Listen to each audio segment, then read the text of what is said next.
everyone, my name is Sveta and this is a new episode of my travelings around northern Vietnam, and today's video is gonna be from Sapa and Ha Giang Loop, and also I decided to add some more life hacks and tips that might be useful in your trips, so stay tuned and now let's get started.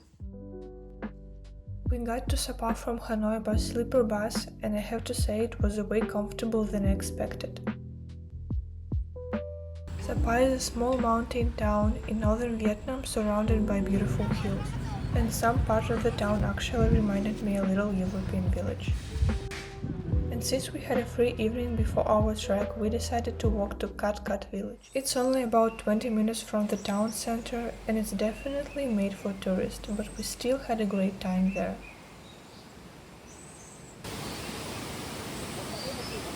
The village is full of little wooden bridges and staircases with a river and waterfall running through it.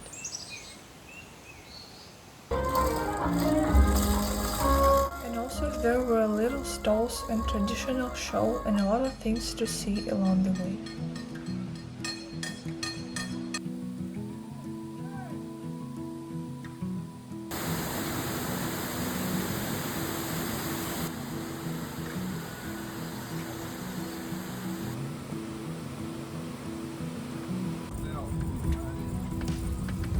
And after that we decided to go to a cozy cafe and grab some ice cream. We just sat there and have a rest before 2 days of trekking.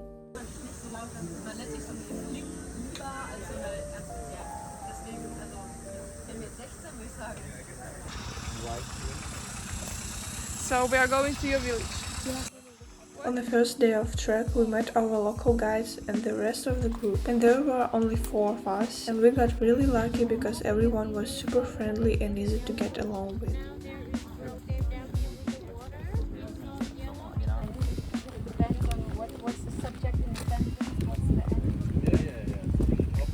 And that's how our trek began.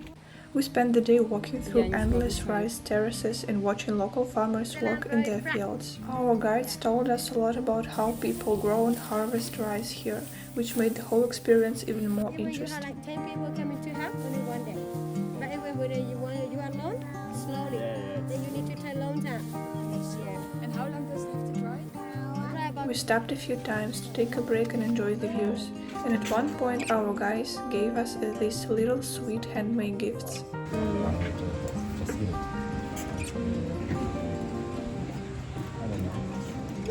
And after that we kept hiking through the mountains, crossed a small bridge. I think because you see the whole... And I'm not gonna lie, it was extremely hot under the sun, and by that point it was getting pretty exhausting.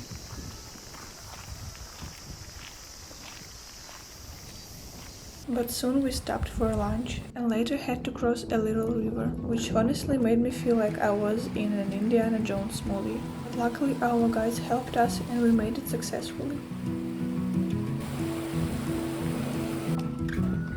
By the evening we reached our first homestay, where we were welcomed with some delicious banana bread.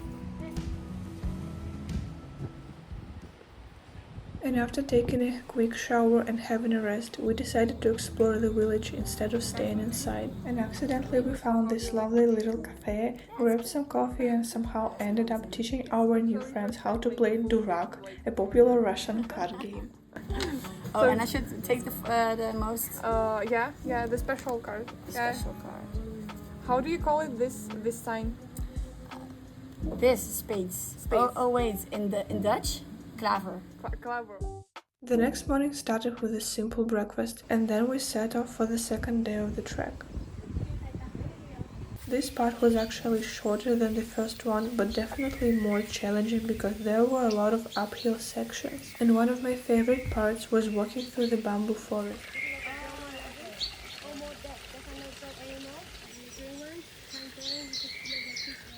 Eventually, we reached a viewpoint overlooking the rice terraces, and the views were absolutely incredible.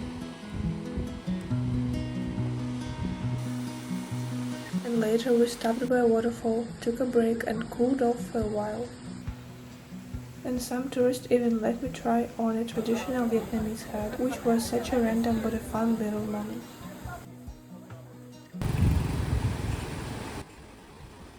And after that we continued hiking, crossed one last river, and eventually made it to our final lunch stop. The food was amazing, and after 2 days of trekking under the heat, ice-cold beer was exactly what I needed.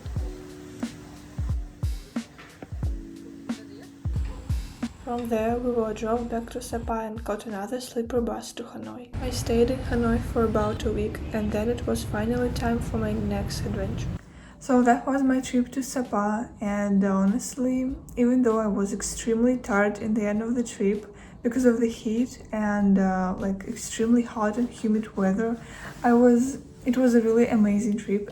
So now I just want to briefly talk about some tips and life hacks that might be useful and helpful in your future trips. So first of all, don't forget to bring all your sun protection tools that you have, even sunscreen, SPF cream, your hats or caps, sunglasses. And one thing I would really advise you to bring with you is kind of sleeves. Well, I think I can show you. So this is a sleeve I'm talking about. It's just you put your arm inside and the finger is right here, like this. And it's really helpful, and I bought this in Uniqlo maybe for 200 VND, I don't remember, but this is literally saved my arms.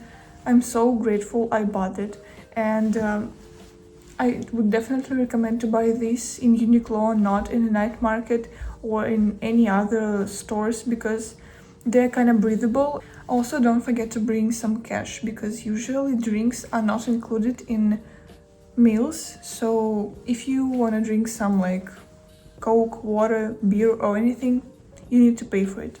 Of course, you also need money for tips for your guides, so take it into account. And also, before your trip to Ha Giang, don't forget to bring warm clothes. I personally didn't expect it's gonna be that refreshing, because obviously we were high in the mountains and sometimes it was cloudy, a bit foggy, sometimes rainy, so warm clothes are essential, and I wish I knew it before. And of course, stay hydrated, don't forget to bring your water. And now let's continue watch my adventures.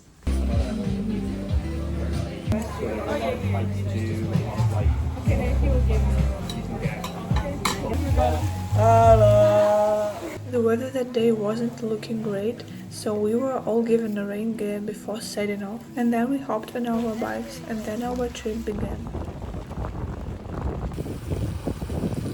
And here is the quick fact: the Ha Giang Loop is a roughly 300-kilometer motorbike road through the mountains of northern Vietnam, and it's one of the most unforgettable experiences you can have in the country.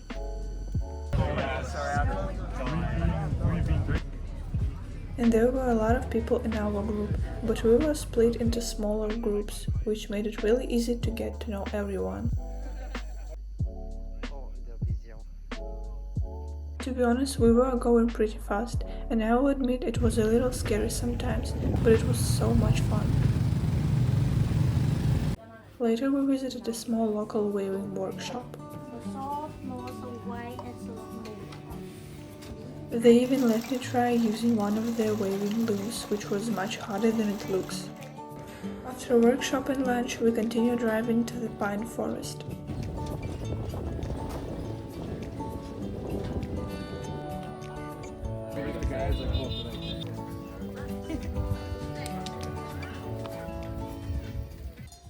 I know that they're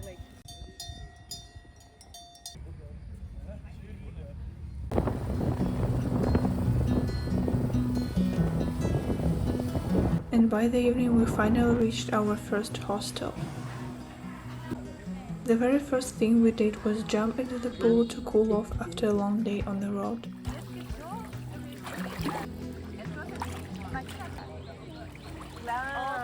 And later we all had dinner together, and our team leaders gave a Vietnamese style toast, which was so fun.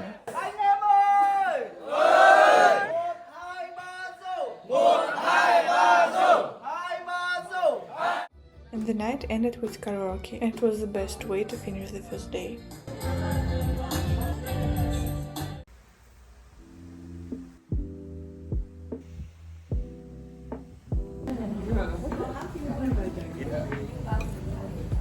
The next morning I had breakfast with an incredible mountain view. And then we got back on our bikes. The second day took us even higher into the mountains. The roads were much steeper and full of sharp turns, but the views were absolutely worth it.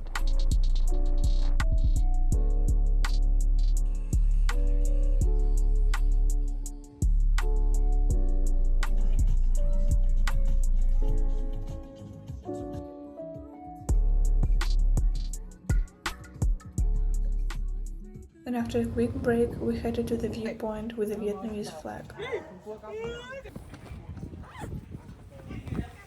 The views from up there were absolutely unreal, and after that we rode along this tiny mountain road that seemed to hug the cliffs.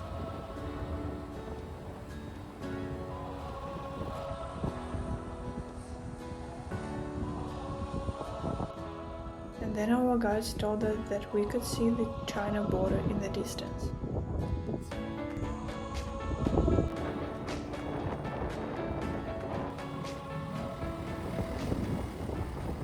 We just kept riding higher and higher, and all this just to have another one break in a cafe.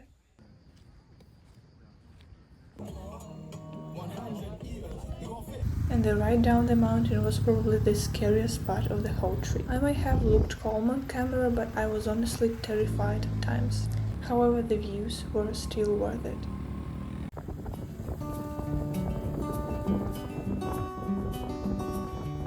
And by the evening, we arrived at our second hostel, where another amazing dinner was waiting for us. Are you ready? Yes. I need you to say with loudly. Are you ready? Yes. And we spent the whole evening laughing together, playing card games, and just had the best time.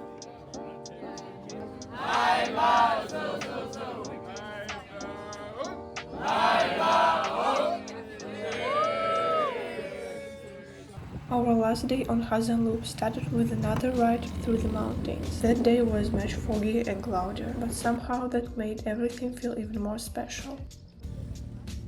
And honestly, I couldn't stop looking around. I have never seen mountains shaped like that before.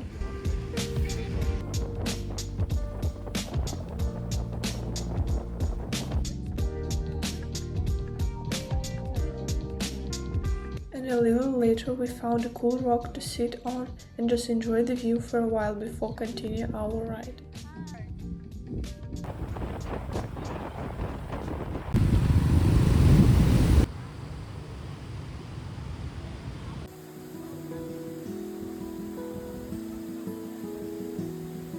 Our next stop was a waterfall where everyone cooled off after another few hours on the bikes.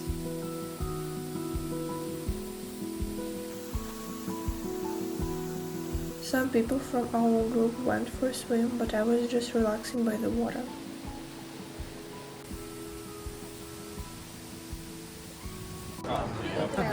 You also want a fork? And after another delicious lunch, we made our final stop. And honestly, this view felt like a movie.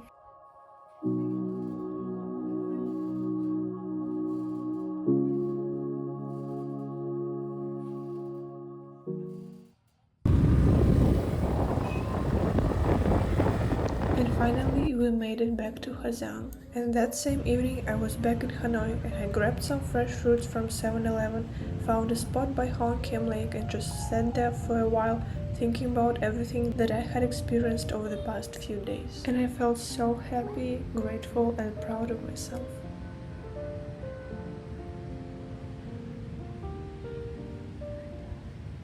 And before I end this vlog, I just want to say that even though I was alone in Ha Giang, I met really nice friends and I never felt lonely. So if you're in a situation when you think whether to go alone or not go at all, of course go. Of course. Between yes and no, it's always there is always yes. And before I finally end this video, I just want to share with you company like website where I found these tours, because in my opinion these 2 tours were well organized, and the company provided really nice like hostels, homestays, food, and our team leaders were so cute. So this is the name of the company, and also I will put the link in the description. If you need it, you can check it.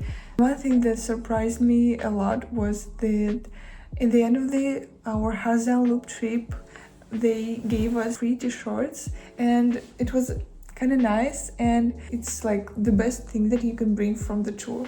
And it's like this black t-shirt, it has kind of like symbol like right here, and it also has like this print on the other side, and some things that are associated with this trip, like happy water, chill vibes, and so on. So I think this is a great souvenir that you can bring from such trips. And now finally I can say thank you so much for watching.